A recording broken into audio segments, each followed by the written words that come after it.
मुहम्मदुन सय्यिदुल कौनैनि वत्थक़लैनि वल्फरीक़ैनि मिन उर्बिन व मिन अजम। ब्रादरान मिल्लत इस्लामी, अस्सलामु अलैकुम व रहमतुल्लाहि व बरकातुहू।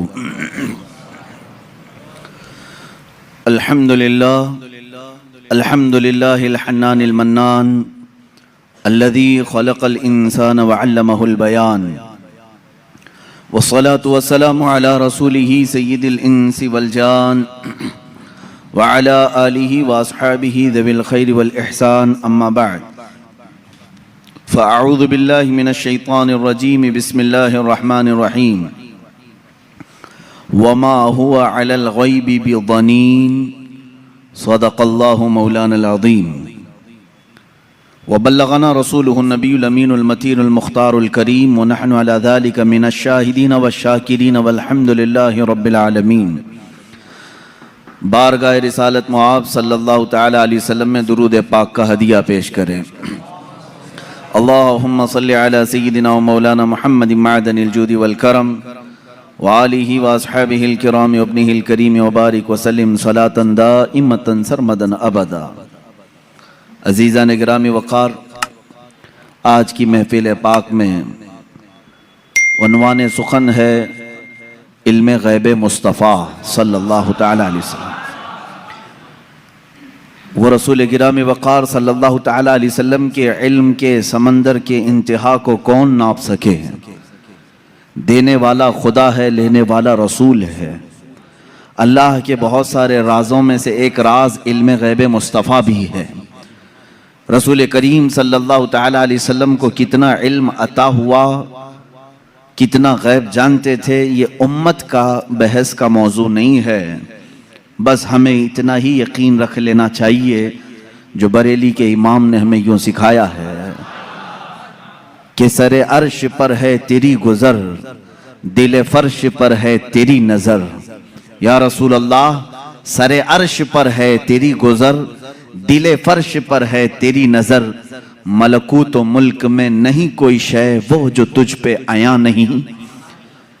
हुज़ूर अकरम सल्लल्लाहु तआला अलैहि वसल्लम के दरबार में आपकी निगाहे असर में कौन सी ऐसी चीज़ है जो मख्फी है, जो छुपी हुई है। और कोई गैब क्या तुमसे निहा हो भला। निहा कहते हैं छुपी हुई चीज़ को, पोशीदा। और कोई गैब क्या तुमसे निहा हो भला, जब ना खुदा ही छुपा तुम पे करोड़ों दुरूद। रसूल गिरामी वक़ार सल्लल्लाहु तआला अलैहि वसल्लम को अल्लाह ताला ने जो मौजज़े अता किए, उन मौजज़ात में से एक अजीम मौजज़ा आपका इल्म ग़ैब भी है।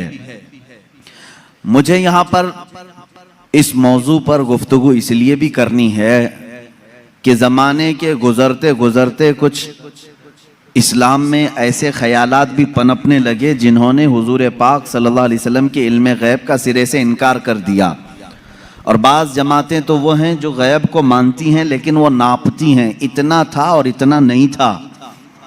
ये सब बिदआत हैं, ये सब नई ईजाद की हुई चीज़ें हैं। फ़िरक़े में नई तालीमात आई कि रसूल पाक सल्लल्लाहु तआला अलैहि वसल्लम को इतना ग़ैब था, उतना ग़ैब था। पहली बात तो ये है कि उनके इल्म को जज कौन करे जो उनसे बड़ा आलिम हो। क्या कोई उम्मती अपने रसूल के इल्म को नाप सकता है? अब यहाँ से मैं आपको कुरानी आयात और अहादीस की रोशनी में और अक़वाल सलफ़ सालिहीन की रोशनी में अर्ज़ करना चाहूँगा, उम्मत के साबिक़ा उलमा से लेकर सहाबा तक का अक़ीदा क्या रहा है हुज़ूर पाक सल्लल्लाहु अलैहि वसल्लम के इल्म ग़ैब को लेकर। और आज अगर ये हमारे ज़माने में फितने का बाइस बन गया, आपस में झगड़े और निज़ा और जंगो जदाल का बाइस बन गया, तो ये समझने की ज़रूरत है कि ये मसला निकला कहाँ से है। जबकि सहाबा में इस बात पर किसी का इख्तिलाफ नहीं था कि हुज़ूर को इल्म ग़ैब था कि नहीं था। इस पर कोई डिस्कशन आप हदीस की किताबों में नहीं दिखा सकते कि सहाबा आपस में झगड़ते थे कि हुज़ूर को इस बात का ग़ैब था कि नहीं था, कभी नहीं। बल्कि सहाबा तो सहाबा हैं, उस ज़माने के जो मुशरिकीन थे, जो काफिर थे, उनका भी अकीदा था कि जो नबी होता है वो गैब की खबरें देता है। उनका भी अकीदा था। बात तो यही है, कई लोग आकर के हुजूर पाक सल्लल्लाहु ताला अलैहि वसल्लम से गैब की खबरें पूछते थे। अगर आप अल्लाह के नबी हैं तो फलां चीज बता दीजिए, अगर आप अल्लाह के नबी हैं तो फलां चीज बता दीजिए। तो उनका हुजूर के पास आकर के इस तरह सवाल करना, ये इस बात की दलील है कि काफिरों का भी अकीदा था कि नबी गैब की खबरें जानता है। सहाबा की तो बात छोड़ें, सहाबा में तो कभी ये बात डिस्कशन में आई नहीं, लेकिन 14 सदियों के बाद उम्मत इस हाल से गुजर रही है कि इनमें भी कुछ बनाम उलमा ऐसे लोग आए जिन्होंने बाज़ाब्ता फ़िरक़ों की बुनियाद रखी और किताबों में लिख मारा रसूल पाक सल्लल्लाहु ताला अलैहि वसल्लम को पीठ पीछे की खबर नहीं थी या दीवार पीछे का इल्म नहीं था।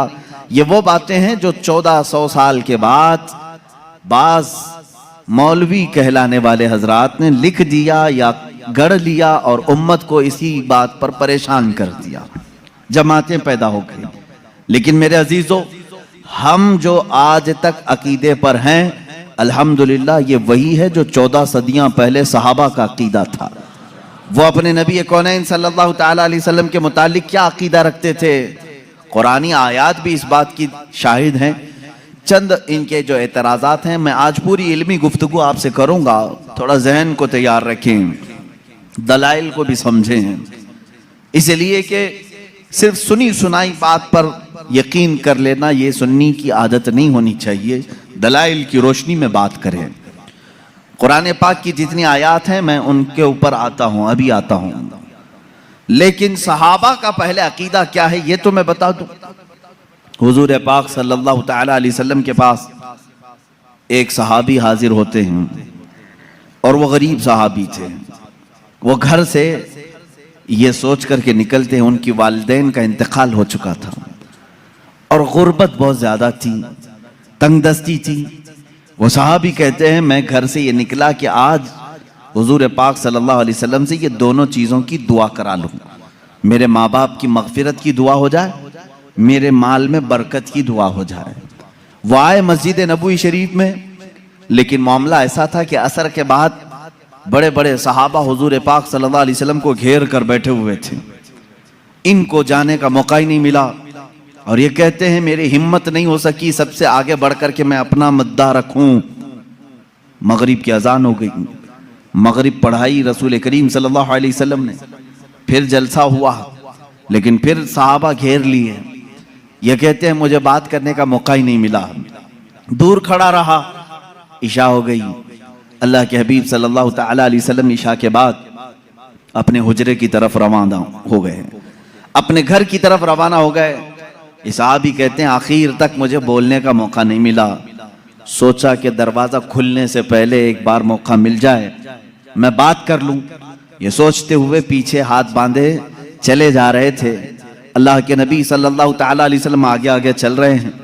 दरवाजे के करीब पहुंचे, रसूल करीम सल्लल्लाहु ताला अलैहि वसल्लम पलट करके देखते हैं और उस सहाबी से कहते हैं जा अल्लाह तेरे वालिदैन की मगफिरत फरमा है, अल्लाह तेरी गरीबी और तंगदस्ती को दूर फरमा है।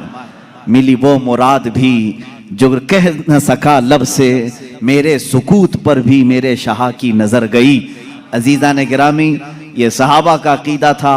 वो कहते हैं कि मुझे बोलने की अभी नौबत भी ना आई, अल्लाह के हबीब सल्लल्लाहु ताला अलैहि वसल्लम ने उसी बात की दुआ मेरे लिए फरमाई जिस बात का मैं घर से सोच करके निकला था। तो ये सहाबा का ईमान भी था, यकीन था कि अल्लाह के नबी सल्लल्लाहु ताला अलैहि वसल्लम गैब की खबरें जानते हैं। अब और दूसरे सहाबा की बात मैं बताऊं, जंग तबूक के मौके पर, जंग तबूक बड़ी सख्त जंग हुई है और मदीने से तकरीबन 800-900 किलोमीटर दूर का फासला है तबूक।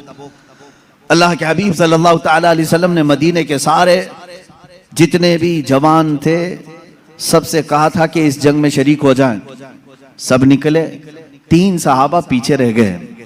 उसमें हजरत काब बिन मालिक रज़ियल्लाहु ताला अन्हु जो हदीस के रावी हैं, फरमाते हैं मुझे कुछ हुआ तो नहीं था, अभी जाऊंगा तभी जाऊंगा, जैसे लोग जमात में शरीक होने के लिए काहिली कर जाते हैं आज के ज़माने। मैं सहाबा को तमसील या तशबीह नहीं दे रहा, लेकिन वो सहाबी कहते हैं मेरे साथ ऐसा मामला हुआ कि कोई उज़्र नहीं था, लेकिन मैं सोचा कि अभी सुबह जाकर के जमात में मिल जाऊंगा। सुबह हुई, सहाबा की सफ़ें लगी, निकलने का वक्त आ गया। इन्होंने ये सोचा थोड़ा घर में आराम कर लेता हूँ, दोपहर तक मदीने के बाहर ही रहेंगे, जल्दी से जा करके मिल लूंगा। वो जमात मदीने से बाहर भी चली गई। सोचते सोचते शाम हो गई और ये नहीं गए। इस तरह 3 सहाबा मदीने में रह गए और जंग तबूक में मेरे आका सल्लल्लाहु ताला अलैहि वसल्लम बनफ्से नफीस तशरीफ ले गए। जब जंग का ख़त्म हुई, वहाँ से वापसी हुई, आने के फ़ौरन बाद अल्लाह के हबीब सल्लल्लाहु ताला अलैहि वसल्लम ने इन 3 को तलब किया। अब इनकी बातें सुने। हज़रत काब बिन मालिक हैं इसमें। ये कहते हैं अल्लाह के रसूल सल्लल्लाहु ताला अलैहि वसल्लम ने हमें बुलवाया और हुजूर की आदत करीमा थी, सबसे पहले पूछते थे कोई उज़्र था तुम्हारे पास, ना आने की कोई वजह थी। अब इस सहाबी की बात सुने। कहते मैं चाहता तो कुछ ना कुछ बात गढ़ लेता कि घर का काम काज आ गया था, बच्चे बीमार थे, जायदाद का मसला था, कुछ तो कह देता। हज़रत कैब कहते हैं, ये अल्फाज हैं उनके, मैं कुछ बहाना कर ले जाता, लेकिन उसके पास क्या बहाना करूं जो दिलों की हालात भी जानता है, जो दिलों की भी खबर रखता है। वो कहते हैं सहाबी रसूल कि मैं कह दिया कि ऐ अल्लाह के नबी आप बेहतर जानते हैं, उज़्र तो कुछ नहीं था, सुस्ती और काहिली ने मुझे दूर रखा। तीनों का यही मामला था। बहरहाल ये मामला अलग है, किसी दूसरे वक्त अर्ज करूं, ये लंबी हदीस है। हुजूर पाक सल्लल्लाहु ताला अलैहि वसल्लम ने उन तीनों सहाबा का बायकाट किया 40 दिन तक। फिर कुरान की आयत नाजिल हुई, उनकी तौबा कबूल हुई, फिर उनको माफ किया गया। लेकिन मुझे इससे बयान यही करना था, सहाबा का अकीदा ये है, वो ये कहते हैं हम चाहते तो बहाना कर लेते, लेकिन उनके पास क्या बहाना करें जो दिलों की भी जानते हैं। इसका मतलब ये है कि ये सहाबा उसका उस तरह का अकीदा नहीं रखते थे जो आज के मुल्ला कहते हैं कि पीठ पीछे की खबर नहीं थी, दीवार के पीछे की खबर नहीं थी। वो सहाबी कहते मेरे दिल के हालात वो जानते थे, इसलिए मैं बहाना नहीं कर सका। अजीज़ा ने गिराम वक़ार, 1-2 नहीं, कई बातें इस बात की शाहिद हैं और दलील हैं। अल्लाह के हबीब सल्लल्लाहु ताला अलैहि वसल्लम ने गैब की खबरें दी हैं। अब मुझे ये बताएं, नबी जो लफ्ज़ है ये किसी भी दुनिया की डिक्शनरी में जाकर उठाओ, अरबिक लफ्ज़ है ये, नबी अरबिक वर्ड है। इसका तर्जुमा कहीं से भी जाकर के आप देखें, नबी का माना होता है गैब की खबर देने वाला, गैब की खबर देने वाला। इसका डेफिनेशन ही ये है, अगर वो गैब की खबरें ना दे तो फिर नबी कैसा? वो लफ्ज ही उसके ऊपर सूट नहीं करेगा अगर वो गैब की खबर नहीं जानते हो। गैब की खबर से मुराद क्या है मेरे अजीजों? जो जाहिर है हम इसको कहते हैं जाहिरी खबर, और गैब में बहुत सारी चीजें आती हैं। जमीनों का इल्म, आसमानों का इल्म, तुम्हारे नसब का इल्म, तुम्हारे दिलों के अंदर छुपे हुए राजों का इल्म, तुम्हारे घरों में मौजूद खबरों का इल्म, बहुत सारी चीजें आती हैं, ये सब गैब में आती हैं।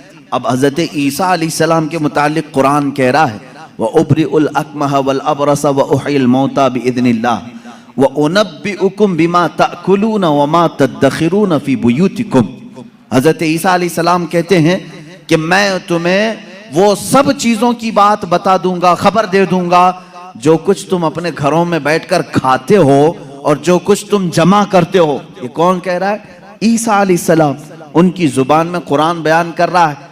कुरान ये कह रहा है ईसा अलैहिस्सलाम उन तमाम चीजों की खबर देते थे जो लोग अपने घरों में खाते हैं, जो लोग अपने घरों में जमा करते हैं।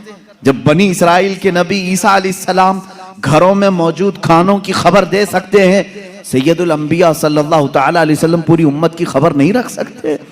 अजीज़ा ने गिरामी वक़ार, रसूल गिरामी वक़ार सल्लल्लाहु ताला अलैहि वसल्लम कितना गैब रखते थे, कितना नहीं, एक अलग टॉपिक है।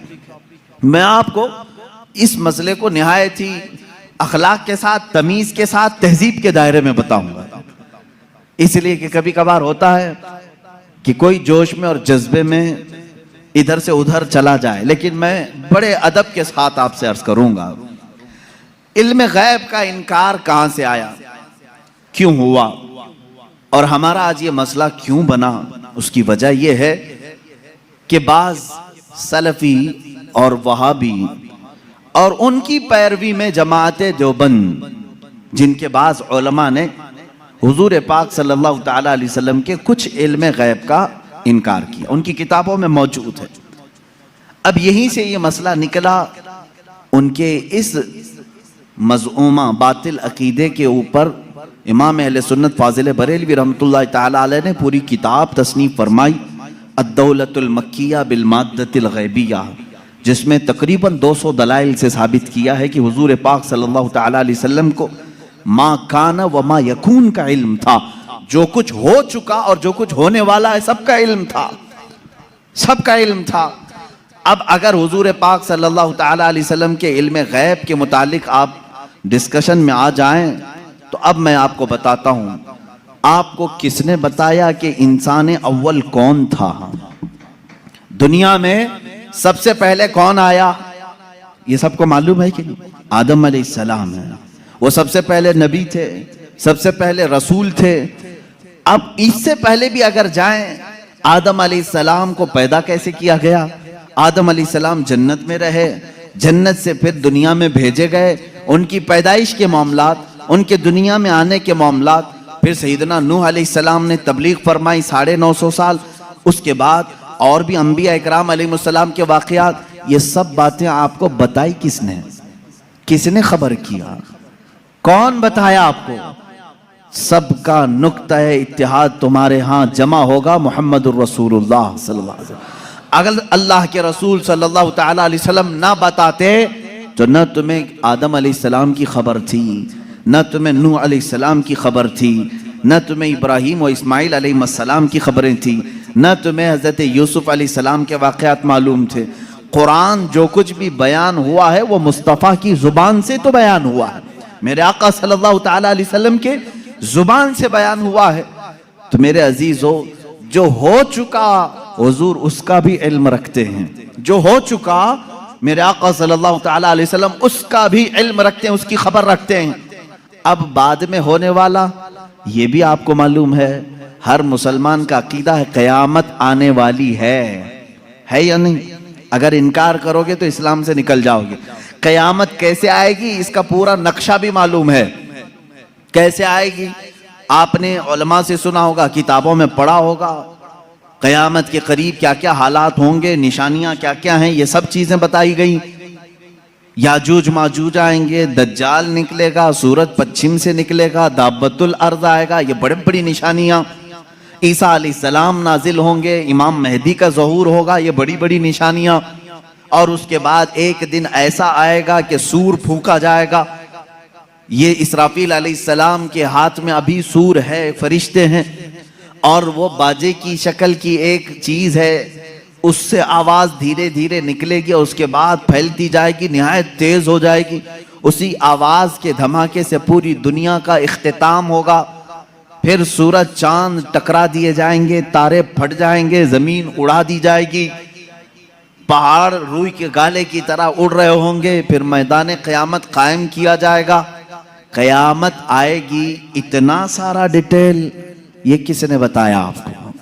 ये कौन बताया है? अगर रसूल पाक आने वाली खबरों को नहीं जानते थे तो फिर क़यामत की खबर कभी नहीं देते। इसका मतलब है अल्लाह के नबी सल्लल्लाहु ताला अलैहि वसल्लम आदम अलैहिस्सलाम की पैदाइश से लेकर रोज़े क़यामत तक जो सूर फूंका जाएगा, कायनात की हर चीज से वाकिफ थे, हर चीज से बाखबर थे। हुजूर अकरम सल्लल्लाहु ताला अलैहि वसल्लम का इल्म गैब कितना था, कितना नहीं था, अब इस पर आते हैं हम। इसलिए कि बाज़ उलमा, उनसे हमारा भी डिस्कस हुआ, उन्होंने कहा कि आप खामखा वहाबी और देवबंदी जमात से इख्तिलाफ रखते हैं। हम कभी इनकार नहीं करते हुजूर सल्लल्लाहु ताला अलैहि वसल्लम के इल्म गैब का, लेकिन हम ये कहते हैं कि पूरा पूरा इल्म गैब उनके पास नहीं था। उन्होंने बाज़ाब्ता हमारे साथ ये डिस्कस किया, पूरा इल्म गैब नहीं था। हम हुजूर के थोड़े से इल्म गैब का इनकार नहीं करते, हाँ था रसूल को, लेकिन पूरा नहीं था हर चीज का। मैंने कहा इस पर क्या दलील है आपके पास? उन्होंने कहा बाज मकामात पर हुजूर ने कहा है मुझे मालूम नहीं। बहुत सारे ऐसे मकामात हैं वाक़या हो गया, हुजूर को उसकी खबर नहीं रही।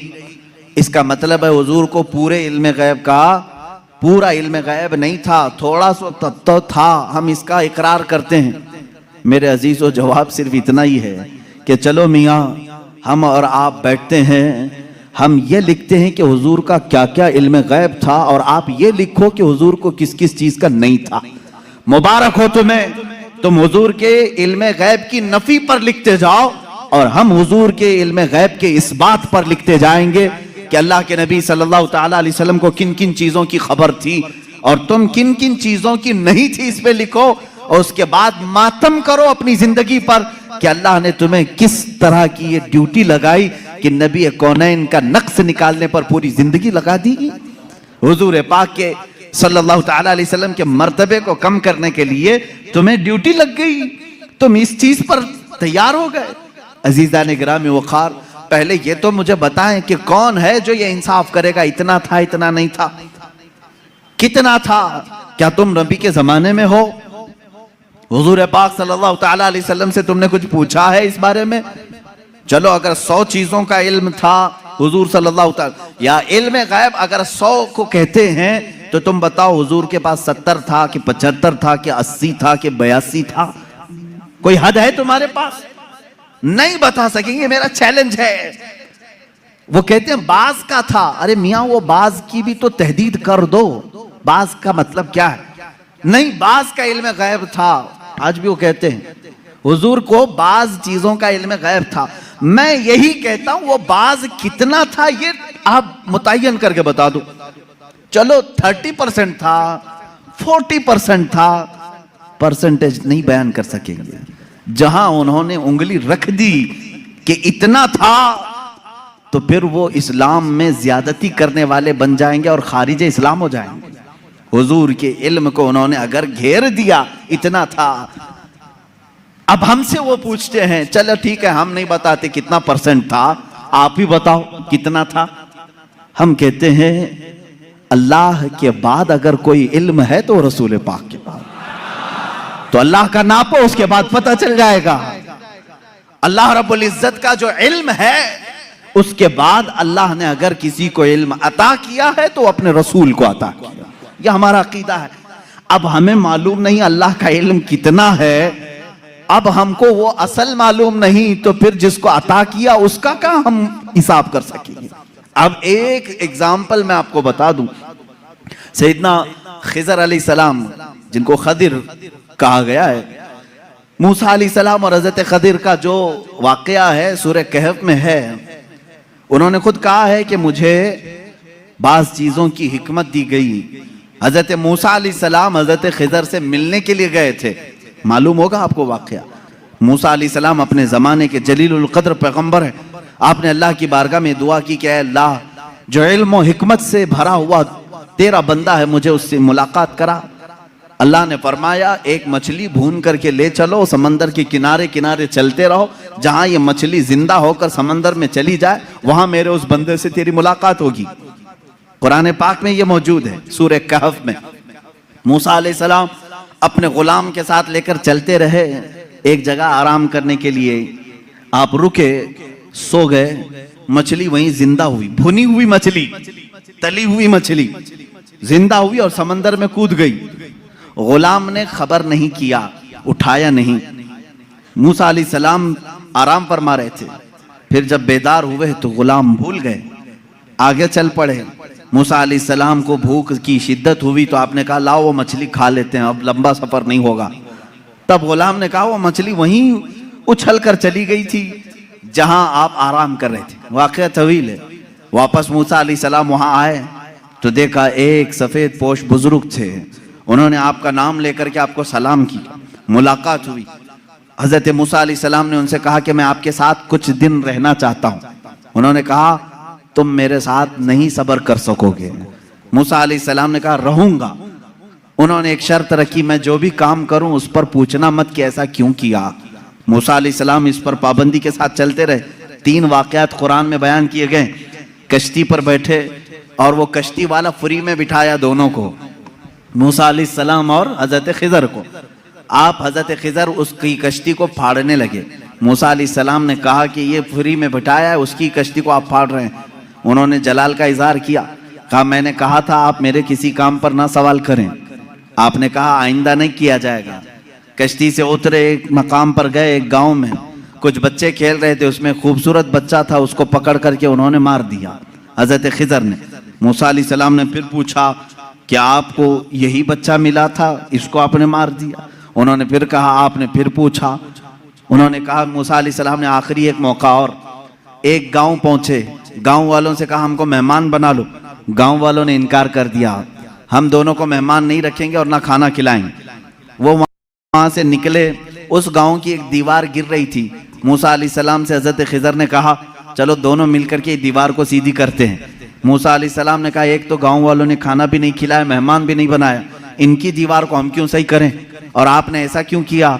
हजरत खिजर ने कहा अब यहाँ से तुम्हारा और हमारे जुदाई का रास्ता, हादा फिराक़ु बैनी व बैनक सउनब्बिउक बितअवील मा लम तस्तति अलैहि सबरा। कुरान कहता है अब खिजर अलैहिस्सलाम ने कहा जिस पर आपको सबर नहीं हुआ उनमें से हर एक की मैं हिकमत बताता हूँ, इसके पीछे छुपा हुआ गैब का इल्म क्या था। ये कौन कह रहा है? सैयदना खिजर अलैहिस्सलाम। इसके पीछे छुपे हुए राज क्या थे? वो कश्ती जिसमें हम बैठे थे, मैंने इसलिए फाड़ा कि किनारे एक बादशाह जालिम जो अच्छी कश्तियों को देख करके गसब कर लेता था, लूट लेता था, मैंने उस पर एहसान करके थोड़ा सा ऐब लगा दिया ताकि इस मजदूर की कश्ती को बादशाह हड़प ना ले, गसब ना कर ले। ये इसके अंदर छुपा हुआ गैब था, गैब का इल्म था। मूसा अलैहिस्सलाम को दूसरे वाक़े की खबर उन्होंने दी। वो बच्चे के मुतालिक मुझे अल्लाह की तरफ से ये इल्म था कि वो बड़ा होकर के अपने माँ बाप को भी मारेगा और कातिल बल्कि वो काफिर बना डालेगा, इसलिए मैंने उसको मार दिया ताकि इसके वालिदैन महफूज रहें, ईमान की हालत में रहें। तीसरे, उस दीवार को हमने जो सही किया वो दर हकीकत दो यतीमों की थी, उनके बाप ने उस दीवार के पीछे खजाना दफन किया है, अगर ये गिर जाती तो गांव वाले हड़प ले जाते। मैंने उन यतीमों की हिफाजत के लिए दीवार को सही किया। ये तीन गैब की खबरें बताते हैं हजरत खिजर।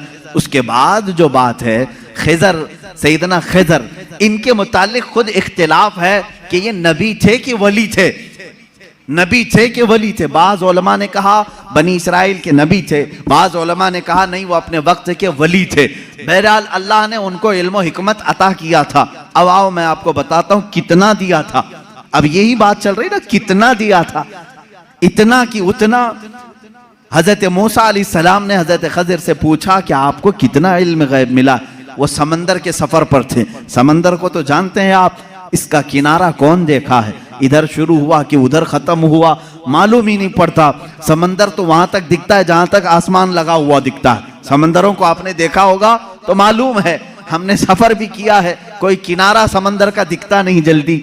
हजरत खिजर उस वक्त कश्ती में बैठे हुए हैं मूसा अलैहिस्सलाम के साथ। एक चिड़िया उड़ती हुई आई, बैठी, उसने चोंच मारा और समंदर से कतरा पानी पी और उड़कर चली गई। हजरत खिजर कहते हैं इल्मे इलाही की मिसाल समंदर की तरह है, और चिड़िया ने जितना कतरा पानी उसमें से पिया उतना भी मुझे नहीं मिला है। ये कौन कह रहा है? सैयदना खिजर, बनी इसराइल के नबी, जिनके गैब की खबरें मूसा अलैहिस्सलाम को बताई गई, उतना इल्म था उनके पास जो चिड़िया समंदर के कतरे में, समंदर में से जितना पी ले। मेरे अजीजों, अब यहाँ से कितना और इतना का अंदाजा वही कर सकेगा जो इल्म इलाही को नापा होगा। अल्लाह का इल्म कितना है। अब यहाँ रसूल करीम सल्लल्लाहु ताला अलैहि वसल्लम के दरबार में आते हैं। अगर आप सवाल करते हैं कितना था कितना नहीं था, तो ये मसला हम डायरेक्ट अल्लाह से क्यों ना पूछ लें? ऐ मौला, अता करने वाला तू है, लेने वाला तेरा रसूल है, तू ही बता दे कितना इल्म था। कुरान के पाक की आयत आप चौथे पारे में पढ़ें, पांचवें पारे में पढ़ें। अल्लाह रब्बुल इज्जत फरमाता है वअल्लमका मा लम तकुन तअलम व कान फज़लुल्लाहि अलैका अज़ीमा। ऐ रसूल, हमने आपको इल्म गैब कितना दिया, कितना दिया? फरमाता है मेरा मौला, ऐ रसूल, हर उस चीज का इल्म दिया जो आप पहले नहीं जानते थे। अब क्या क्या नहीं जानते थे तुम तय करो, फिर मैं बताता हूं। हर उस चीज का इल्म अल्लाह ने उन्हें दिया है। तुम अगर कहते हो रसूल ये नहीं जानते थे, तो मौला तो कह रहा है जो रसूल नहीं जानते थे मैंने दे दिया है। तुम अगर कहोगे हुजूर बचपन की खबरें नहीं जानते थे, मैं कहूंगा अल्लाह वो भी दिया है। तुम अगर कहते हो पहले की खबर नहीं जानते थे, मैं कहूंगा अल्लाह कह रहा है वो नहीं जानते थे, वो भी दिया है। तुम कहते हो क़यामत के बारे में रसूल नहीं जानते थे, अच्छा है तुम जितने नहीं जानते थे वाले वर्ड्स लाओगे, कुरान की आयत के नीचे अल्लाह ने वही फरमाया वअल्लमका मा लम तकुन तअलम। ऐ रसूल, जो जो नहीं जानते थे सब मैंने दे दिया है।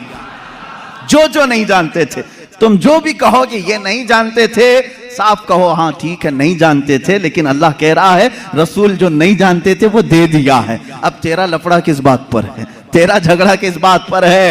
अल्लाह खुद कह रहा है जो नहीं जानते थे वो मैंने दे दिया। अब इस आयत ने पूरा फैसला कर दिया है।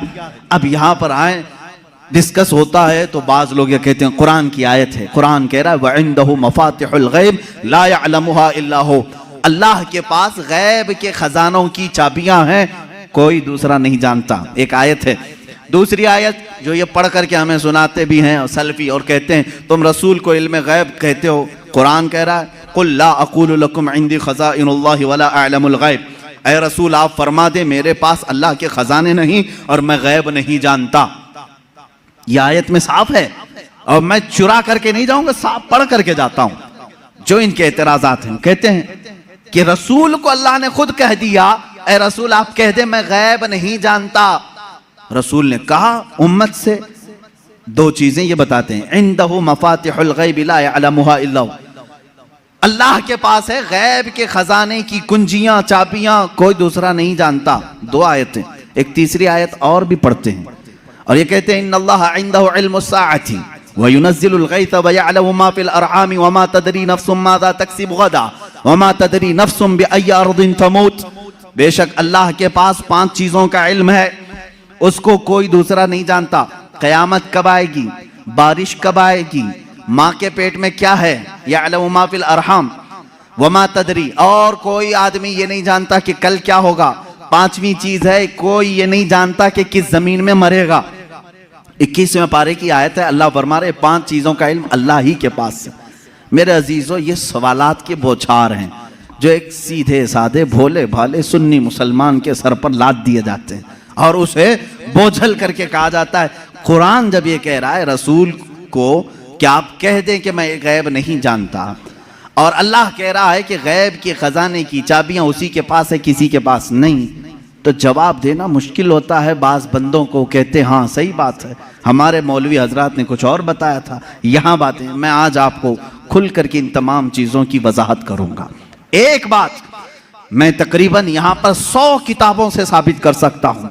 मुसन्निफीन, शारहीन हदीस, सीरत निगार, मुहद्दिसीन, मुफस्सिरीन कुरान, इनकी पूरी जमातों के तकरीबन 100 अइम्मा इकराम की किताबों से हम साबित कर सकते हैं। इन सारी आयतों में अल्लाह ने जो फरमाया है कि किसी के पास नहीं, इसका मतलब क्या है? गैब के खजानों की चाबियां किसी के पास नहीं। मेरे अजीज, उससे कहो हम भी यही मानते, अल्लाह के सिवा किसी के पास नहीं। पहली आयत पर मैं बात कर रहा हूं, हमारा भी अकीदा यह है गैब के खजानों की चाबियां सिर्फ अल्लाह के पास है। लेकिन उसी आयत में ये कहीं दिखा दो कि उस खुदा ने यह भी कहा हो कि मैं किसी को देता भी नहीं। इस आयत में मुझे ये दिखा दो। ये तो मैं भी मानता हूं कि अल्लाह ने फरमाया गैब के खजानों की चाबियां सिर्फ उसी के पास हैं, मालिक वही है। लेकिन क्या उसने इस आयत में यह भी कहा कि मैं ये किसी को देता ही नहीं? ये मुझे बता दो। कहीं कहा अल्लाह ने मैं किसी को देता ही नहीं? लेकिन मैं तुम्हें बताता हूं, अल्लाह दूसरी जगह फरमा रहा है वमा कान अल्लाहु लियुत्लिअकुम अलल गैब वलाकिन्नल्लाह यज्तबी मिन रुसुलिही मन यशा। अल्लाह रब्बुल इज्जत के पास इल्म गैब के खजाने हैं, कोई दूसरा इसका मालिक नहीं। हाँ, अल्लाह फरमाता है वलाकिन्नल्लाह, लेकिन अल्लाह अपने बंदों में से जिसे चाहता है गैब के खजाने देता है। एक तरफ तो रब ताला फरमा रहे हैं, अब समझ में आई बात। दूसरी आयत ये नहीं पढ़ते, ये चुरा के जाते हैं। मैंने ये जो एतराज करते हैं वो भी आयत पढ़ी और जवाब में जो आयत पढ़नी चाहिए थी वो भी मैंने पढ़ी। अल्लाह ने फरमाया बिल्कुल सच है, हमारा अकीदा भी यही है, गैब के खजानों की चाबियों का मालिक सिर्फ अल्लाह है। लेकिन उसने कहीं कुरान में ये नहीं कहा कि मैं ये चाबियां किसी को नहीं देता, कहीं कहा अल्लाह ताला ने, बल्कि रसूल से पूछते हैं। मेरे आका सल्लल्लाहु ताला अलैहि वसल्लम खुद फरमाते हैं, हदीस पाक है, सही हदीस है, उअतीतु मफातीह खज़ाइनिल अर्द। मेराज की रात आपको अल्लाह ने क्या क्या दिया? हुजूर फरमाते मुझे जमीन के सारे खजानों की चाबियां अल्लाह ने दी। रब है मोती ये है कासिम, रिस्क उसका है खिलाते ये हैं। टेंशन तीसरे को क्यों है, तकलीफ तीसरे को क्यों है? अल्लाह फरमा रहा है देना चाहे वो अपने बंदों में से जिसको चाहे दे दे। एक आयत ये है। अब दूसरी बात, आप ऐ रसूल फरमाते हैं कि मैं गैब नहीं जानता। एक आयत ये भी पढ़ करके बता, देखो 7वें पारे में है, अल्लाह ने फरमाया ऐ रसूल आप कहते हैं मैं गैब नहीं जानता। इसका मतलब क्या है? जब रसूल खुद फरमा रहे हैं मैं गैब नहीं जानता। अजीजा ने गिरामी वक़ार, हर आयत का पस मंजर देखना होगा कि आयत क्यों नाजिल हुई, किस मकाम पर नाजिल हुई। अजीजा ने गिरामी वक़ार, रसूल करीम सल्लल्लाहु ताला अलैहि वसल्लम के लिए कोई ये अकीदा न गढ़ ले कि जैसे खुदा का इल्म है वैसे रसूल का भी इल्म है। ये शिर्क हो जाएगा। किसी सुन्नी का ये अकीदा है? क्या आप रसूल को खुदा के बराबर समझते हैं? रसूल का इल्म खुदा के इल्म के बराबर है? नहीं। अल्लाह का इल्म उसका अपना जाती इल्म है और रसूल का जो इल्म है वो अता किया हुआ है। खुदा को किसी ने अता किया, लेकिन रसूल को अल्लाह ने अता किया है। अब यहां पर अल्लाह ने जो रसूल से फरमाया ऐ रसूल आप कहते मैं गैब नहीं जानता, इसका मतलब वैसा गैब जो अल्लाह का है वो मैं नहीं जानता, हाँ वो सब जानता हूं जो अल्लाह ने मुझे दिया है। बात समझ में आ गई? ये दूसरी आयत हो गई। तीसरी आयत, जो 5 चीजों का इल्म अल्लाह के पास है, वो कौन कौन सी 5 चीजें मैंने बता दिया। कयामत कब आएगी, माँ के पेट में क्या है, बारिश कब आएगी, कौन कहाँ मरेगा और कल क्या होने वाला है। ये 5 चीजें 21वें पारे में अल्लाह ने फरमाया। ये बहुत सारे लोग एतराज के तौर पर इसी आयत को पेश करते हैं, कहते हैं देखो रसूल को अल्लाह ने इन चीजों से भी दूर रखा था, ये 5 चीजों की खबरें नहीं। जबकि आप हदीसें पढ़ें तो ये 5 चीजों की खबरें हुजूर ने दी हैं। कुरान कह रहा है इसका इल्म किसी के पास नहीं और रसूल यहां खबरें दे रहे हैं। एक टुकड़ा उसमें से मैं बता दूं, एक टुकड़ा अल्लाह के नबी सल्लल्लाहु ताला अलैहि वसल्लम की हदीस की तरफ मैं ले जाऊंगा। कुरान की आयत का एक टुकड़ा, कौन कहां मरेगा ये नहीं जानता कोई। वमा तदरी नफ्सुम बिअय्यि अर्दिन तमूत। लेकिन जंगे बद्र का मौका है, दूसरे दिन जंग होने वाली है। रात के वक्त मेरे आका सल्लल्लाहु अलैहि वसल्लम अपने हाथ में छड़ी लेकर के चल रहे हैं। मुस्लिम शरीफ की हदीस है, सही मुस्लिम शरीफ की हदीस। हुजूर सल्लल्लाहु ताला अलैहि वसल्लम अपने हाथ में लकड़ी लेकर मैदान में आए। अपने सहाबा को हौसला दिलाना था कि तुम घबराओ मत, कल क्या होने वाला है मैं बताता हूं। कुरान कह रहा है कल क्या होने वाला है वो किसी को नहीं मालूम। और रसूल कह क्या टकराव है क्या रसूल में और कुरान में? मैं उसको बताऊंगा मेरे अजीजों जवाब के जरिए से। कोई टकराव नहीं, टकराव तो इनके पेट में। यहां हुजूर पाक सल्लल्लाहु ताला अलैहि वसल्लम ने अपनी लकड़ी उठाई और सहाबा से कहा इधर हटो, एक गोल लकीर खींची और फरमाया देखना कल जंग खत्म होने के बाद अबू जहल यहां मरेगा, अबू जहल गिर करके यहीं मरा होगा। दूसरा दायरा खींचा और एक काफिर का नाम लिया, कहा यहां उतबा मरेगा, यहां शैबा मरेगा। कुरान कह रहा है कौन कहां मरेगा ये किसी को नहीं मालूम और रसूल लकीर खींच करके बता रहे हैं अबू जहल यहां मरेगा। अब जिस सहाबी ने ये हदीस रिवायत की है, आप हदीस के आगे के अल्फाज पढ़ें, इनकार की गुंजाइश उनके पास भी नहीं, इसलिए कि मुस्लिम शरीफ की हदीस है। मुस्लिम शरीफ की हदीस है जो बुखारी का दर्जा भी रखती है बाज मकामात पर। मेरे अजीजों साहब ही कहते हैं जंग हुई, खत्म हुई, दूसरे दिन हम फतह का जश्न मना रहे थे, लेकिन मैदान में जब काफिरों की लाशें घसीटने के लिए आए तो हमने देखा रसूल पाक सल्लल्लाहु अलैहि वसल्लम ने जो दायरा खींचा था जिसके नाम का, वो एक बाल बराबर भी बाहर नहीं गिरा था, वही गिर। अबू जहल के लिए जो पिंजरा बनाया गया था उसी में मरा है। उतबा और शैबा के लिए जो डेडलाइन खींची गई थी वही उनका डेड हुआ है, आखिरी वहीं खत्म हुए हैं। मेरे अजीजों कुरान कह रहा है कल क्या होने वाला है ये किसी को नहीं मालूम। रसूल ने एक दिन पहले जंग कल कैसे होने वाली वो बता दिया। दूसरी चीज कुरान कह रहा है कौन कहां मरेगा ये नहीं मालूम, रसूल तो जमीन खींच करके बता रहे हैं। 2 चीजें तो यहां हो गई, मां के पेट में क्या है ये भी कोई नहीं जानता। तुम रसूल की बात आते हो तो यहां कहते हो देखो रसूल, कुरान कह रहा है मां के पेट में क्या है वो नहीं जानता। तुम तो डॉक्टरों के बारे में भी इतना इल्म रखते हो कि सोनोग्राफी से बता देते हैं लड़का है कि लड़की है। आज के जदीद इल्म में इसका तो इनकार नहीं है। अब ये कुरान की आयत जिस चीज को मना कर रही है कोई नहीं जानता, इसका मतलब क्या है? इसका मतलब क्या है? अब बारिश का मसला है, बारिश कब होगी ये किसी को नहीं मालूम, बारिश कब होगी ये किसी को नहीं मालूम। लेकिन बारगाह मुस्तफ़ा सल्लल्लाहु अलैहि वसल्लम में एक साहबी हाजिर हुए, कहा कि आका कहत पड़ गया है, बकरियां सूख रही हैं, जानवर मरने के करीब में, बारिश नहीं है, कब आएगी? ये किससे पूछने आए साहबी? रसूल पाक से। जबकि कुरान कह रहा बारिश कब आएगी ये किसी को नहीं मालूम। मालूम होना ना होना अलग बात है। रसूल पाक ने कहा अभी नाजिल कर दे। हुजूर पाक सल्लल्लाहु ताला अलैहि वसल्लम को अल्लाह ने इतना इख्तियार अता किया कि आपने हाथ उठाया और कहा ए मौला हमारे कहत साली को दूर कर दे, बारिश बरसा। वो साहबी कहते हैं हमारे हाथ नीचे भी नहीं हुए थे कि बारिश शुरू हो गई, और इतनी हुई 8 दिन तक होती रही। दोबारा वो आए, वही साहबी, उन्होंने कहा आका अब पानी भर गया है और घरों में आ रहा है, आप इतना कह दें कि अब बारिश मदीने में नहीं दूर बरसे। हुजूर ने फिर हाथ उठाया और कहा अल्लाहुम्मा हवालैना ला अलैना, ऐ अल्लाह हमारे इर्द गिर्द बरसा, अब हमारे लिए काफी है। वो साहबी कहते हैं मदीने के ऊपर से बादल छट गया, यहाँ सूखा रहा, आसपास बारिश बरसती रही।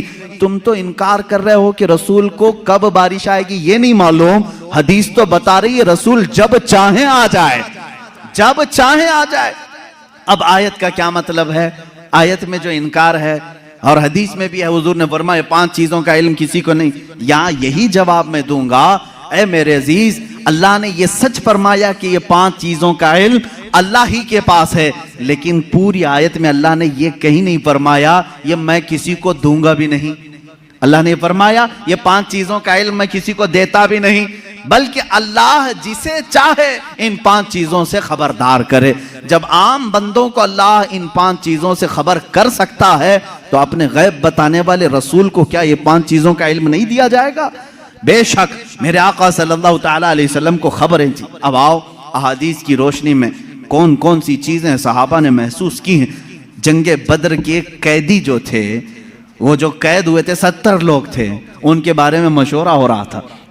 बहुत सारी चीजें हैं गैब की खबरों में, मशवरा हो रहा था कि क्या किया जाए। बाज ने कहा इनको मार डालें, जला दें, बहुत इन्होंने सताया है मुसलमानों को। लेकिन हजरत अबू बकर सिद्दीक रज़ियल्लाहु ताला अन्हु के मशवरे पर अमल हुआ।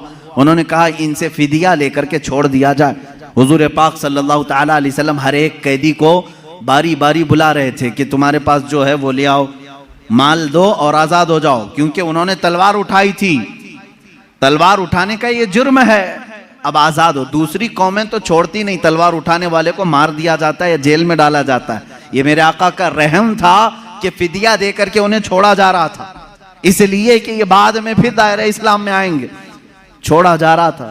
उन्हीं कैदियों में हुजूर के चचा अब्बास भी थे, वो ईमान लाए हुए नहीं थे, काफिरों की तरफ से लड़ने के लिए आए थे। अब्बास वो भी कैदियों में थे, चचा हैं। हुजूर सल्लल्लाहु ताला अलैहि वसल्लम के पास पहुंचे, कहा ए चचा आप तो उनके दुश्मनों के साथ आए थे, फिदिया दो और आजाद हो जाओ। कहा मेरे पास कुछ भी नहीं है, मेरे पास कुछ भी नहीं है, माल कुछ भी नहीं है। हुजूर पाक सल्लल्लाहु ताला अलैहि वसल्लम ने क्या फरमाया जानते हैं? कहते हैं चचा जब मक्का से निकले थे अपनी बीवी उम्मुल फजल को एक गठरी आपने सिक्कों की दी थी, फलां जगह छुपाने के लिए कहा था, वो गठरी मंगवाएं और फिदिया दें और आजाद हो जाएं। अल्लाह अकबर। हज़रत अब्बास कहते हैं ये राज था मेरा और मेरी बीवी का, ये मोहम्मद अरबी सल्लल्लाहु अलैहि वसल्लम जंग के मैदान में बता रहे हैं। चचा आप घर से निकलते वक्त जो पैसों की थैली अपनी बीवी को सुपुर्द करके आए थे और कहा था फलां जगह छुपा के रखना, किसी को बताना मत, हुजूर ये तक बता रहे हैं। हजरत अब्बास ने कहा मैं फिदिया तो लाऊंगा लेकिन पहले कलमे तैयबा भी पढ़ लूंगा। दायरा इस्लाम में आई हजरत अब्बास रज़ियल्लाहु ताला अन्हु हुजूर सल्लल्लाहु ताला अलैहि वसल्लम पर ईमान लाए। मेरे अजीजों उनका तो ये अकीदा था कि रसूल हमारे घरों में छुपी हुई चीजों को भी जानते। जंगे बद्र में आए हुए और भी जंगे बद्र ही से मुतालिक बड़ी नफीस बात है, हदीस है। जंगे बद्र में जो कुफार और मुशरिकीन आए थे, इसमें कई गैब छुपे हुए हैं, कई गैब। जिनकी खबरें हुजूर सल्लल्लाहु अलैहि वसल्लम ने दी, खत्म हुई। इसमें काफिरों को भारी नुकसान हुआ था, बड़ा नुकसान हुआ था। ये तो मालूम है कि सिर्फ 14 सहाबा की वफात हुई, शहादत हुई, बाकी 70 उनके मारे गए, 70 कैदी बनाए गए, पूरा माल वो छोड़ के भागे थे, जो 1000 की तादाद में आए थे और इधर 313 ही थे।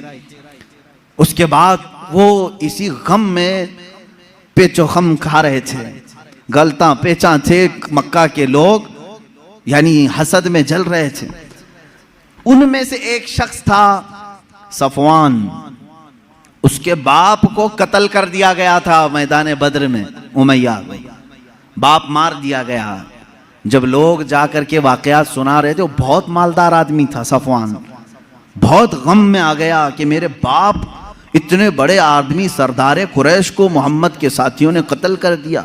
गम और गुस्से में, गैज़ में वो जल रहा था। उसी की कैटेगरी का एक और शख्स उमैर बिन वहब, उमैर बिन वहब, इनका बेटा कैदी बन करके हुजूर के पास गिरफ्तार हो चुका था। एक का बेटा कैदी बना है, एक का बाप मारा गया है। दोनों सेम कैटेगरी के हो गए, दोस्ती जल्दी होती है। ऐसे दोनों का जब मैटर सेम हो तो दिल की बातें शेयर होती रहती हैं। उमैर बिन वहब सफवान बिन उमैया के पास आए, हतीम काबा के अंदर, खाना काबा के हतीम के अंदर बैठे। उमैर बिन वहब ने कहा, मेरे पास तो कुछ है नहीं, माल और दौलत, लोगों के कर्जे बड़े हुए हैं और हर कोई कर्जा मांगने आता है। ऐसे में मेरे बेटे को मोहम्मद ने कैद कर लिया है, क्या कहूँ। सफवान ने देखा सेम मैटर मेरा भी है, मुझे भी बदला लेना है, इसका भी है, एक काम करते हैं। उसने ऑफर दिया, कहा ए उमैर, तेरे सारे कर्जे चुका दूंगा, प्लस इनाम दूंगा और मेरी तरफ से तलवार दूंगा, बस तू मोहम्मद का कत्ल करके आ। सल्लल्लाहु तआला अलैहि वसल्लम। दोनों खुफिया मीटिंग करते हैं खाने काबा की हतीम में बैठकर, और उसके बाद सफवान ने अपनी तलवार को जहर में बुझाकर आग में तपा करके कि किसी को थोड़ा जख्म भी दे दिया जाए तो वो मर जाए, इतनी जहरीली तलवार उमैर बिन वहब के हाथ में थी। उमैर बिन वहब को शैतान कुरैश कहते थे कि सबको भड़काने वाला, जंगे बदर में लाने वाला। उमैर बिन वहब ये जहरीली तलवार लेकर मदीने आए। मदीने जिस वक्त ये पहुंचा, यहाँ हालात कैसे थे? मस्जिद नबवी के अंदर वो कैदी बंधे हुए थे, हुजूर पाक सल्लल्लाहु तआला अलैहि वसल्लम अंदर हैं, हज़रत उमर फारूक रज़ियल्लाहु तआला अन्हु चंद सहाबा के साथ पहरा दे रहे थे, और हज़रत उमर जहाँ खड़े हों, किसकी मजाल है कि अंदर जाए। जब वो करीब आया, अभी करीब आ रहा था उमैर बिन वहब, हज़रत उमर बिल्कुल चौंक गए और उसके बाद अपने साथियों से कहा, खुज़ू हाज़ल कल्ब, पकड़ो इस कुत्ते को, ये आया क्यों है मदीना? ये बद्र में दुश्मन बन करके आया था, ये अल्फाज है हदीस पाक में। कहा इस कुत्ते को पकड़ो जो पूरे लोगों को भड़का करके बद्र में ले आया था, और झपट पड़े उस पर और उसके गले में रुमाल डाल करके उसको फंदा बना लिया। कहा क्यों आया है? कहा नहीं, बस बेटे से मिलने आया था, बेटे से मिलने आया था, मेरा बेटा कैदी हुआ है तुम्हारे यहाँ, देखूं तो कुछ हाल चाल पूछ लूं, इसलिए आया हूं।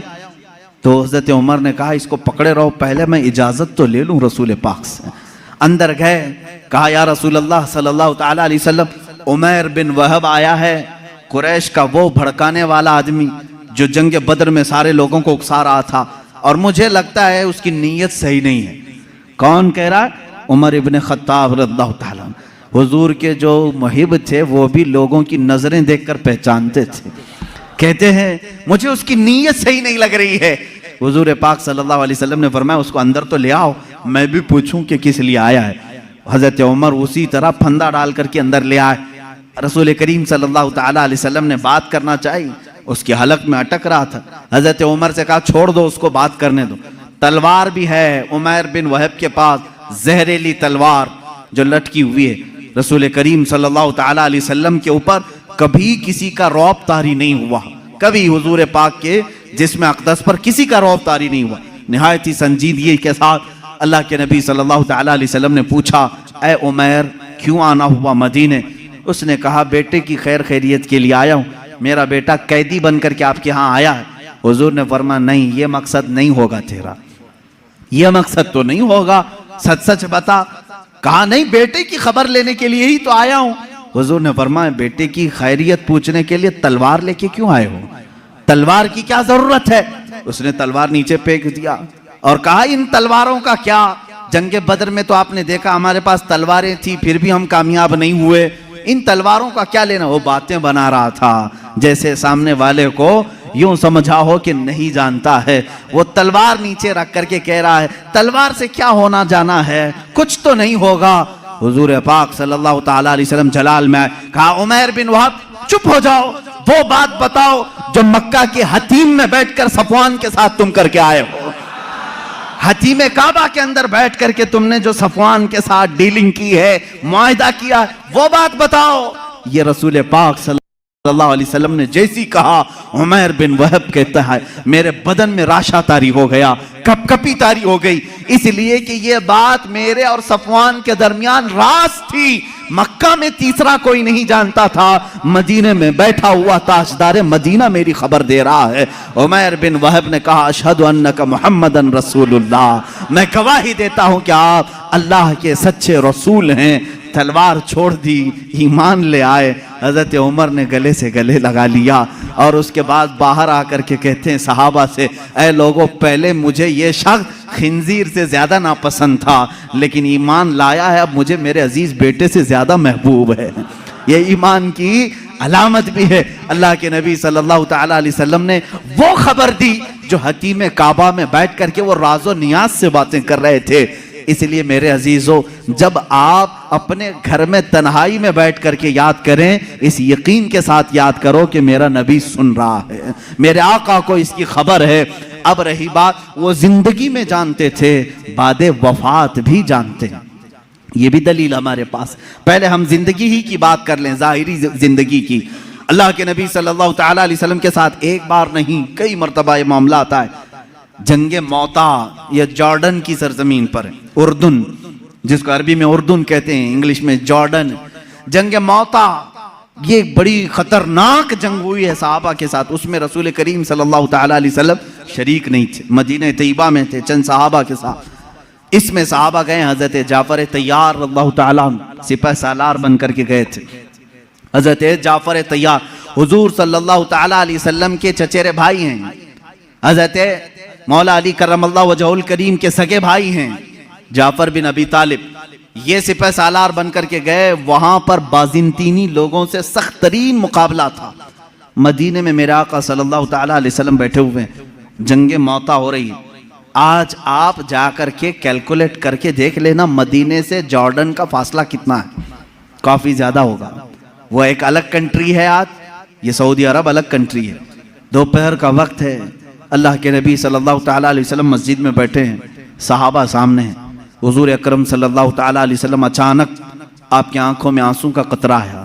आपने फरमाया जंगे मौता में जाफर तैयार के हाथ में अलम था, लेकिन वो शहीद कर दिए गए, शहीद कर दिए गए। फिर फरमाया अब अलम अब्दुल्ला बिन रवाहा के हाथ में है।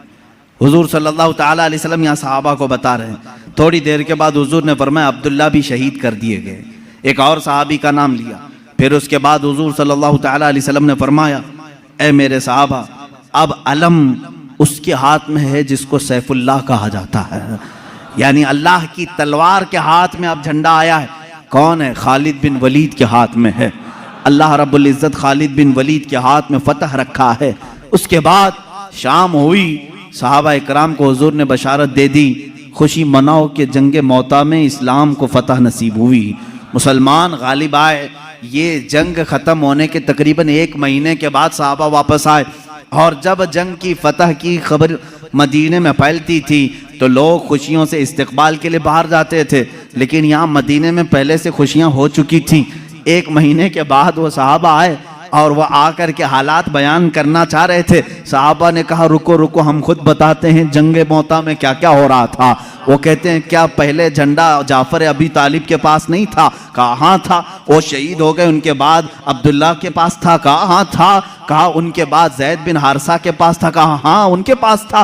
फिर झंडा खालिद बिन वलीद के हाथ में आया और फतह हो गई।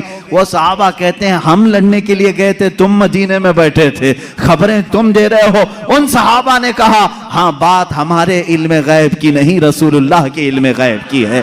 जिस वक्त तुम जंग के मैदान में थे, अल्लाह के नबी पूरे मौता जंग का नक्शा हमें मदीने में बता रहे थे। अजीजा ने गिरामी वक़ार, इसी को इमाम अहले सुन्नत फाजिल बरेलवी ने फरमाया है, सरे अर्श पर है तेरी गुजर, दिल फर्श पर है तेरी नजर, मलकूत मुल्क में नहीं कोई शय, वो जो तुझ पे आया नहीं। या रसूल अल्लाह, और कोई गैब क्या तुमसे नेहा हो भला, जब ना खुदा ही छुपा तुम पे करोड़ों दुरूद। अजीजा ने गिरामी वक़ार, बेशुमार वाक़यात में सहाबा कहते हैं हमें मालूम था, अल्लाह के नबी सल्लल्लाहु तआला अलैहि वसल्लम को इसकी खबर थी।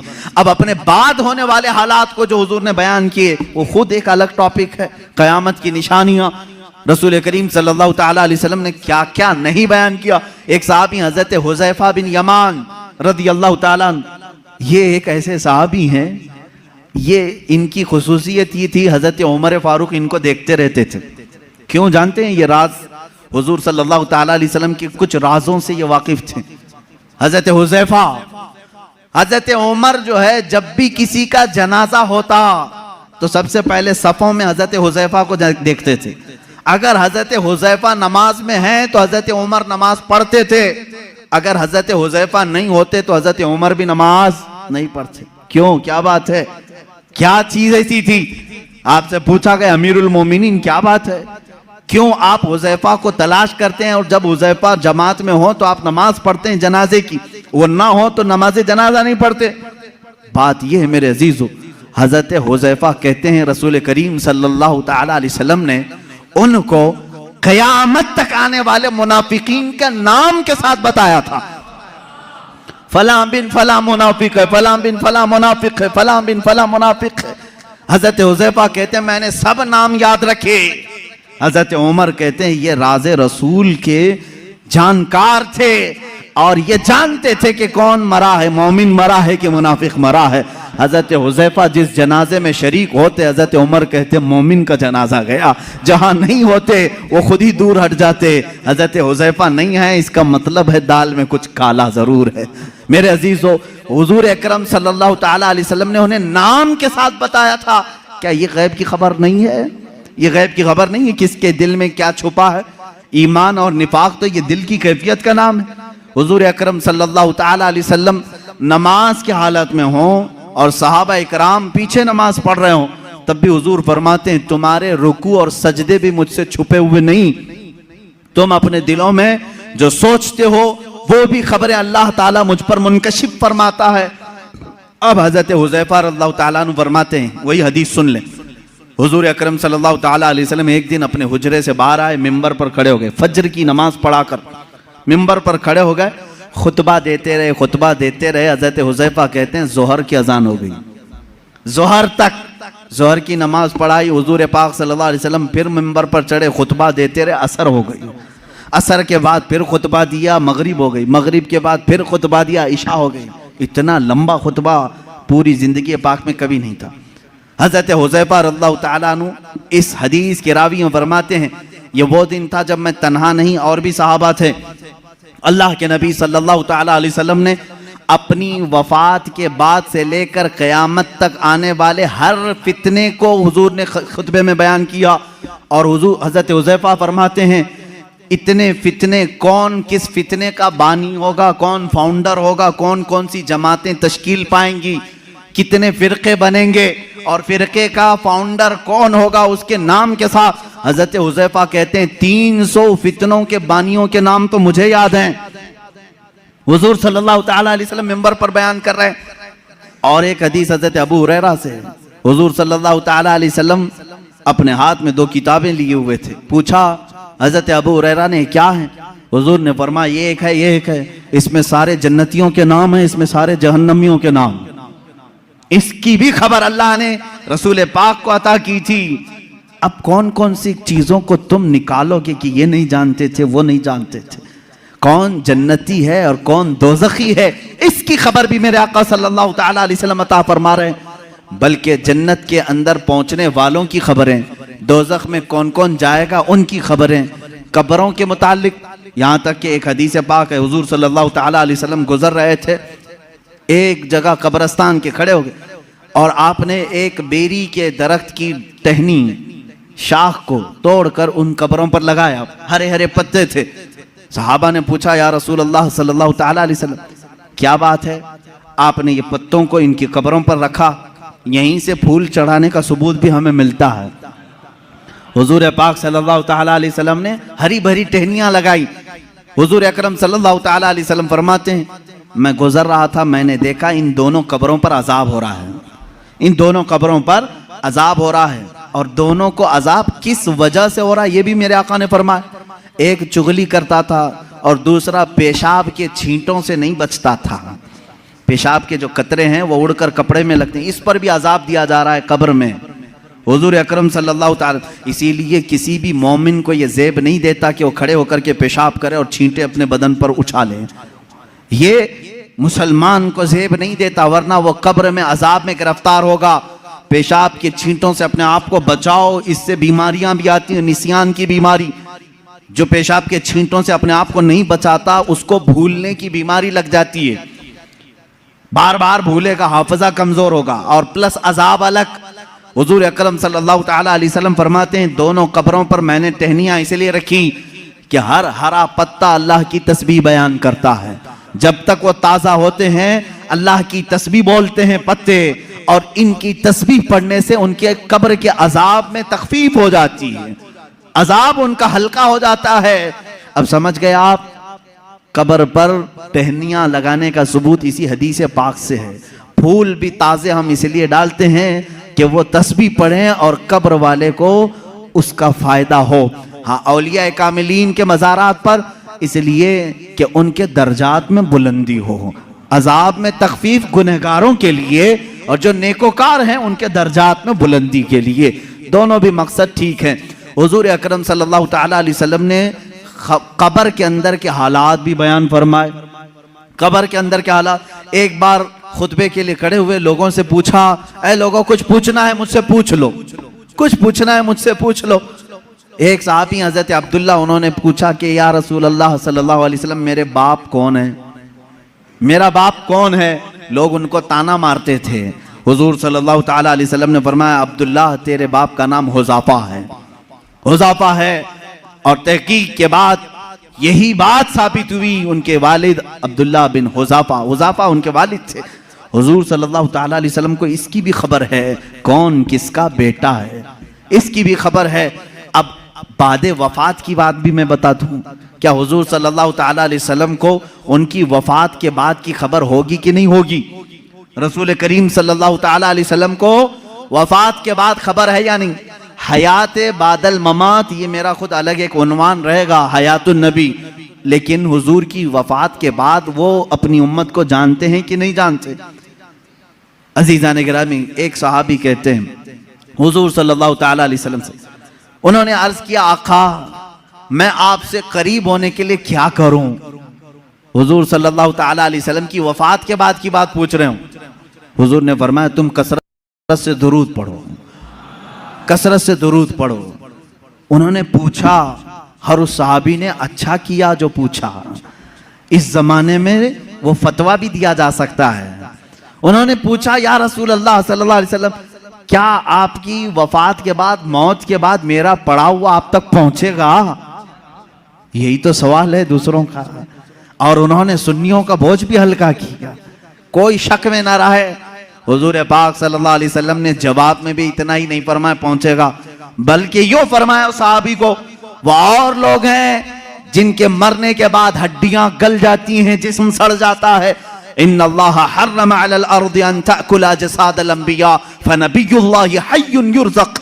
अल्लाह के नबी फरमाते हैं, हदीस है, बेशक अल्लाह ने जमीन को हराम कर दिया है, वो नबियों के जिस्मों को खा नहीं सकती। अल्लाह के नबी जिंदा होते हैं और रिस्क भी दिए जाते हैं, उनको रिस्क दिया जाता है। तुम जो दुरूद पढ़ते हो सिर्फ पहुंचता नहीं। मेरे आका फरमाते हैं, जिसने दुरूद पढ़ा मैं उसे भी जानता हूं, उसके बाप को भी जानता हूं। पढ़ो दुरूद मुबारक। हाँ, अल्लाहुम्मा सल्लि अला सय्यिदिना मुहम्मद व अला आलिहि व अस्हाबिहि व बारक व सल्लम अबदा। रसूल करीम सल्लल्लाहु तआला अलैहि वसल्लम फरमाते हैं, मैं उसको भी जानता हूँ, उसके बाप को भी जानता हूँ। गैब की खबरें रखने वाला वो रसूल कभी ये नहीं फरमाया कि मदीने से भेजेगा तो जानता हूँ, मक्के से भेजेगा तो जानता हूँ। मुतलक फरमाया अफ्रीका से भेजे, हिंदुस्तान से भेजे, पाकिस्तान से भेजे, जहां से भी भेजे, चाहे उसके बाप का नाम जैसा भी हो, लेकिन मेरे आका ने फरमाया मैं उसको भी जानता हूँ, उसके बाप को भी जानता हूँ। ऐ मुसलमानों, फख्र करो इस बात पर, कुर्बान जाओ इस बात पर। एक दरूद ऐसा है, एक इबादत ऐसी है, जब हम यहां पढ़ते हैं हमारे बाप का तज़किरा मदीने में हो रहा होता है। मेरे आका की जालियों के सामने हमारे बाप का नाम तक पहुंच जाता है। इससे बड़ी खुशकिस्मती तुम्हारी और क्या हो सकती है, जब नबी को फरिश्ता जाकर यह बता रहा हो, या रसूल अल्लाह, फलां का बेटा फलां अभी दुरूद पढ़ा है और आपकी बारगाह में पहुंचाया जा रहा है। फरिश्ते पहुंचाते हैं। बाज वो हैं, हुजूर फरमाते हैं, जिनके दुरूद को मैं खुद सुनता हूं। बाज वो हैं जिनके दुरूद को मैं खुद सुनता हूं, और बाज वो हैं जिनके दुरूद को अल्लाह के मलाइका फरिश्ते मुझ तक पहुंचाया करते हैं। ये कब तक पहुंचाते हैं इसकी भी कोई लिमिट नहीं। जब तक क़यामत ना आ जाए रसूल पाक हर उम्मती की खबर रखते हैं। मेरे अजीजों, ये अकीदा क्यों जरूरी है अब मैं आपको बताता हूं। जालिमों ने, अंग्रेजों ने, यहूदियों ने, उनके अंदर एक जमात है मुस्तशरिक, जिसको ओरिएंटलाइज्म कहा जाता है। ये मुस्तशरिक हैं, ये इस्लाम को पढ़ते हैं, होते यहूदी हैं, ईसाई हैं, मशनरी के लोग इस्लाम को पढ़ते हैं, कुरान पढ़ते हैं, हदीस पढ़ते हैं, आलिम भी बन जाते हैं, और फिर हमारी यूनिवर्सिटीज़ में पढ़ाते भी हैं, और लोगों के दरमियान इस्लाम की बातें करते हैं। लेकिन कुछ न कुछ इसमें से एतराज़ निकाल करके मुसलमानों के अकीदे में कशमकश लाना चाहते हैं, वसवसे डालना चाहते हैं। ऐसे हर ज़माने में रहे, आज भी। खुद मिस्र में जामिया काहिरा यूनिवर्सिटी का नाम है, काहिरा यूनिवर्सिटी, वहाँ पर आज भी वो यहूदी इस्लामी तालीमात पढ़ा रहे हैं, फ़िक़्ह इस्लामी पढ़ाते हैं। वो है नहीं मुसलमान, लेकिन इस्लामी तालीमात से खूब वाकिफ़ है। और उन्होंने, एक गोल्ड ज़हर नाम का शख्स था जो मुस्तशरिक है, उसने किताबें लिखी, वो हदीस भी और कुरान की तफसीर भी जानता था। हैरत होगी आपको, दुनिया की सबसे बड़ी डिक्शनरी हदीसों को तलाशने के लिए बड़ा मसला था कि कौन सी हदीस कहाँ है, बुखारी में है कि मुस्लिम में है, मिशकात में है, तिरमिजी में, अबू दाऊद में, नसाई में, इब्ने माजा में, हदीस की हज़ारों किताबें, कहाँ कौन सी हदीस मिलेगी। इसकी पहली डिक्शनरी जिन्होंने बनाया, अल-मुअजमुल मुफहरिस li अल्फाज़िल हदीस, ये तकरीबन 6 या 7 जिल्दों में किताब है, डिक्शनरी है। अलिफ से अगर हदीस शुरू होती है तो ये कहाँ कहाँ मिलेगी उसके साथ लिखा हुआ है। इस पर पूरी मेहनत किया 4 यहूदी आलिमों ने, वो मुसलमान नहीं। उनको क्यों इतनी फिक्र है, क्यों वो इतनी मेहनत कर रहे हैं? तफसीर पर लिखा है इन्होंने, इल्मे तफसीर पर किताबें लिखी हैं। मेरे अजीजों, मोहब्बत इस्लाम में नहीं, अदावत इस्लाम में लिखते हैं, और उसके बाद एतराज करते हैं खुद अपनी तरफ से, और मुसलमानों में छोड़ देते हैं। यहीं से जमातें बनती हैं, यहीं से जमातें बनती हैं। इनके जो शागिर्द हैं मुस्तशरिकीन के, वो मॉडर्न ख्याल बन करके मुसलमानों में आते हैं और नई नई बातें ले आते हैं। मोहम्मद बिन अब्दुल वहाब नजदी, जो सबसे पहले अपने नए अकायद को सऊदी अरब में पेश किया, इनके उस्ताद कौन कौन थे जरा आप मुझे बताओ, कहां कहां पढ़े थे, उस्ताद से मुतासिर होकर के आए। ऐसे मिस्र में भी बहुत सारे हैं जो जर्मनी में इस्लामी तालीमात पढ़ते रहे, इंग्लैंड में पढ़ते रहे, इस्लामिक डिपार्टमेंट के अंदर बहुत सारे मुदर्रिस इस्लाम पढ़ाने वाले यहूदी हैं, ईसाई। ये भी नहीं कि छुप करके, बल्कि वो जाहिर भी हैं, वो कहते भी हैं हम ईसाई हैं, हम यहूदी हैं, लेकिन इस्लाम को हम पढ़े हुए हैं एज ए नॉलेज, एक दिरासा के तौर पर।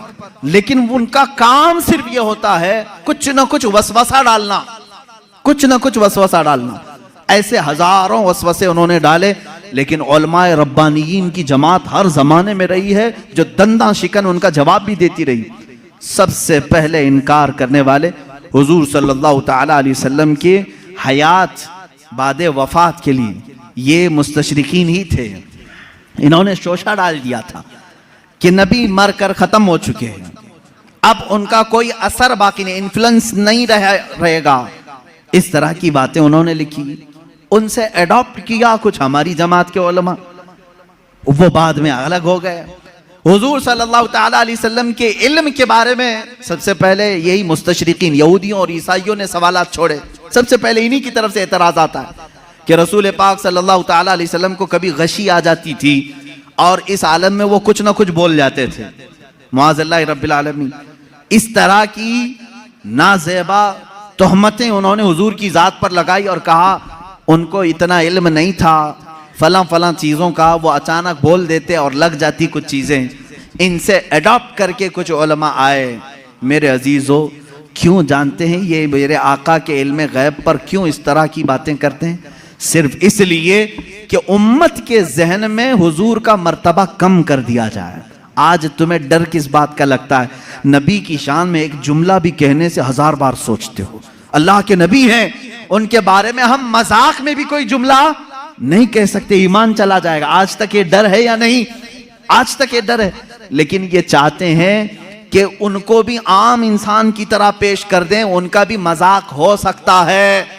तो जब उम्मत मजाक को सहना पसंद कर लेगी तो समझ लो कि तुम्हारा रिश्ता खत्म हो गया, अब तुम्हारा इस्लाम ही खोखला हो गया। तुम नबी की हर बात को मजाक में भी ले सकते हो। अरे उन्होंने यूं ही कह दिया होगा, कभी बशरियत में ये भी बोलते थे, कभी वो भी बोलते थे, उनकी बातें ऐसी थी, मुआज़ल्लाह रब्बिल आलमीन। यहां आ जाती है बात सीधे तुम्हारे इस्लाम की जड़ों पर। इसलिए इसको इतना हल्का मत समझना। इल्म गैब पर डिस्कस करने वालों को मैं ये कहता हूं, ऐ नौजवानों, तुम्हारी ये फील्ड नहीं है, तुम्हारा ये मैदान नहीं है, मुनाजरे करना तुम्हारा काम नहीं है। बस इतना तुम अकीदा रखो, हम इस मसले में कोई गुफ्तगू नहीं करना चाहते। मेरे रसूल को इतना इल्म था जितना मेरे मौला ने दिया था। रब ताला जाने कितना दिया था, रसूल जाने कि कितना लिया था। बस इस पर तुम अपनी गुफ्तगू को खत्म कर देना। दूसरा, कोई भी शैतान तुम्हारे पास आए, मैसेज करे, रसूल को इस बात की खबर नहीं थी, रसूल को उस बात की खबर नहीं थी, तुम हर एक के डिबेट में मत बैठना। शैतान गुफ्तगू में लगा करके तुम्हारा ईमान सल्ब करना चाहता है, तुम्हारे ईमान पर डाका डालना चाहता है। शुरू में तुम डिफेंस में जवाब देते रहोगे और जब थक जाओगे तब सोचो कि मेरे भाई सही कह रहा है सामने वाला, मेरे पास तो कोई दलील ही नहीं, हमारे उलमा के पास भी कोई दलील ही नहीं। इमाम राजी के पास शैतान आकर के उनके खुदा का यकीन उनका मुतजलजल कर गया था। इमाम राजी वक्त के बड़े इमाम हैं। शैतान एक बुजुर्ग की शक्ल में आया और कहा, तुम अल्लाह को एक मानते हो, क्या दलील है तुम्हारे पास? उन्होंने दलील दी। दूसरा, उसने शैतान काट दिया, कहा ये तो नहीं हो सकता। दूसरी उन्होंने दलील दी, वो भी काट दिया। उन्होंने अल्लाह के एक होने पर 360 दलीलें दी। उनकी मौत का वक्त करीब था, 360 दलीलें दी। लेकिन बाद में उनके पीरो मुर्शिद नजमुद्दीन कुबरा रहमतुल्लाह ताला अलैह, उनकी मदद आई। उन्होंने कहा इमाम राजी को, ए राजी, तू उससे क्यों नहीं कहता कि मैं अपने खुदा को बगैर दलील के एक मानता हूं? बस इतना कह दे और दामन छुड़ा ले। फिर इमाम राजी ने कहा, एक वक्त ऐसा आ गया था राजी का, वो सोचने लग गए थे कि अल्लाह एक है भी कि नहीं है, एक है कि नहीं है, डगमगा दिया था शैतान। तब फिर पीरो मुर्शिद की निस्बत भी काम आई। कहा नहीं, इस बारे में मैं दलील ही नहीं देता, मैं मानता हूं अल्लाह एक है तो एक है। मैं यही आपको आज कहना चाहूंगा मेरे अजीज, तुम्हारा इल्म इतना नहीं कि हर शैतान से मुकाबला करो, हर डिबेट में तुम हिस्सा लो, ये तुम्हारी जिम्मेदारी नहीं। ये डिबेट करना, मुनाजरा करना, ये उलमा मुफ्तियान कराम मुनाजिरीन इस्लाम पर छोड़ दो।